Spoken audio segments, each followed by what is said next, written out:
నమస్తే మిత్రులారా, నేను మీ శ్రీనివాస్ చౌహాన్ అడ్వకేట్.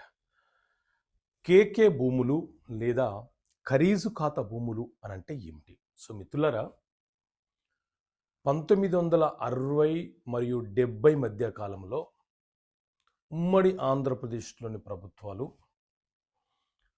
భూమి యొక్క శిస్తుల మీద ఆధారపడి ముఖ్యంగా ఆ ఆదాయాన్నే ముఖ్య వనరుగా మార్చుకొని భూముల మీద శిస్తును విధించేవారు.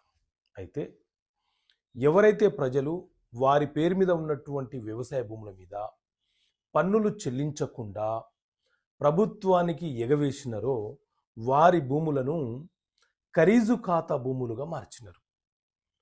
సో ఆ ఖరీజు ఖాతాలో ఆ భూముల సర్వే నెంబర్లను చేర్చడం వల్ల ఆ పట్టాదారు ఎవరైతే భూమి యొక్క హక్కుదారుడు ఉన్నాడో ఆ వ్యక్తి ఎప్పుడైతే తిరిగి ప్రభుత్వానికి పూర్తి శిస్తు పన్ను చెల్లించాడో ఆ తర్వాత ఆ భూములు పట్టా భూములుగా మారినాయి. శిస్తు చెల్లించకుండా నిర్లక్ష్యం వహిస్తూ ఆ భూములను అలాగే కొనసాగించారో ఆ భూములు పన్నులు చెల్లించలేదు కాబట్టి ప్రభుత్వ భూములుగా మారిపోయినాయి.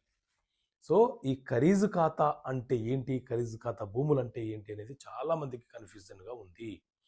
సో ఇలాంటి చట్టపరమైన అంశాలు మీకు అర్థమయ్యే భాషలో వివరించడానికి చట్టపరమైన సమస్యలకు పరిష్కారాలు అనే పుస్తకాన్ని తెలుగు మరియు ఇంగ్లీష్ మీడియంలో మీ ముందుకు తీసుకురావడం జరిగింది.